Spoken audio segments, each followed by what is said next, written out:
and welcome to the Consistory of the Coke YouTube channel. I'm your host for this video, Reverend Zabel of the St. John's Evangelical Lutheran Church located in Dalby, Queensland, Australia, a member congregation of the Confessional Orthodox Evangelical Lutheran Communion, or COELC for short. Now, on today's video, I want to talk about a hypothetical theological topic, which is what I call Teleportation Communion. So, what on earth is Teleportation Communion? So, we know what regular Holy Communion is. That's where you come to church, the pastor consecrates the elements, and he distributes them to you. We also have this new doctrine that's occurred in recent times called online communion, in which the pastor consecrates the elements through a video chat.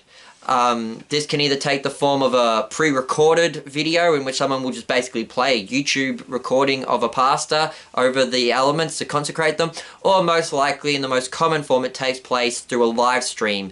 And so online communion is generally where a pastor will consecrate some elements on this side of the computer screen, and the viewers on the other side of the computer screen will have some communion, bread and wine, and they are arguing that the pastor is consecrating those bread as well. Now, we in the COELC have rejected such a doctrine, and you can watch my video on online communion about this, in which I explain why we reject this, or you can go to the COELC website and look up our theological opinion on online communion, where we explain why we condemn this practice. Essentially, the main reason is that communion requires the distribution and reception of the consecrated elements. The pastor has to consecrate the elements, then take the consecrated elements, distribute them to the communicants who then receive them.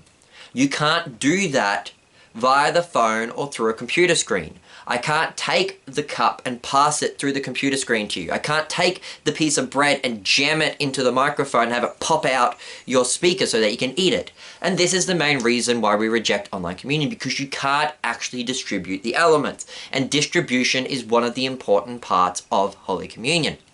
However, Martin Luther taught that if there were two congregations in the same town, and that you consecrated the elements in one congregation, the pastor could then take those elements, walk down the street to the other congregation, and distribute them there as well. There is no limitation to the location of distribution. You can take the elements outside of the church and distribute them. People don't have to all come to the altar. Many churches where there are people who are in wheelchairs and can't get up to the altar, the pastor might bring the elements down to them.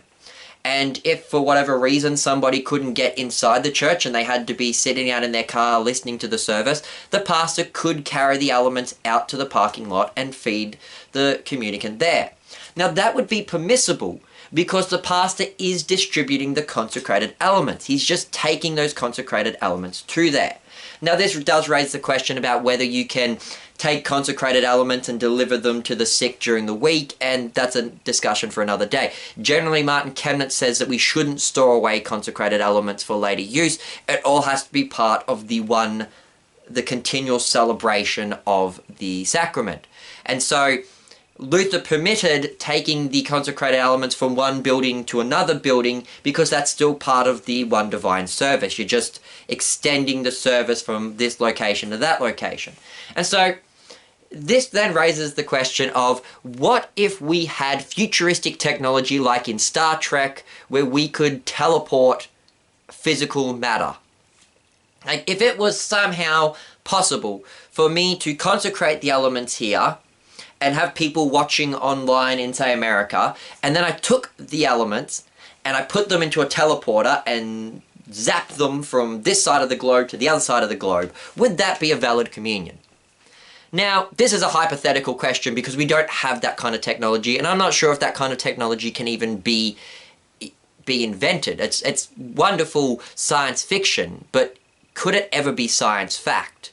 I don't know if that's ever possible, but if it was possible, would it be a valid communion? Now, personally, I don't see why not. Because in that case, you are actually distributing the consecrated elements. The elements going through the teleporter are the same elements that were consecrated here, then being distributed in America. And they are happening as part of the one service because it's an instantaneous teleportation. It's not the same as if like I consecrated the elements here, then put them in a post pack and mailed them to America, and then they opened up in America and then ate them. That's something very different. Here we're talking about a situation in which I could instantaneously transfer the elements from here to there. It's essentially the same as if I could carry the elements from one building to the next. It just happens to be that that building is on the other side of the planet, and we're doing it in an instant through teleportation technology. Now, this is again a hypothetical science fiction question, but I do think that a teleportation communion would be a valid communion. Online communion is not valid because I cannot distribute the consecrated elements. But if I somehow had the technology in which I could pass the consecrated elements through the computer screen so that you are receiving the exact same consecrated elements in an instant from one side of the globe to the other, this is mainly just some food for thought. Because it's a hypothetical question, we don't have the technology, but I just wanted to do a video on this topic to just, raise the discussion on would teleportation communion be valid. I'm your host, Reverend Jake Zabel. Goodbye and God bless.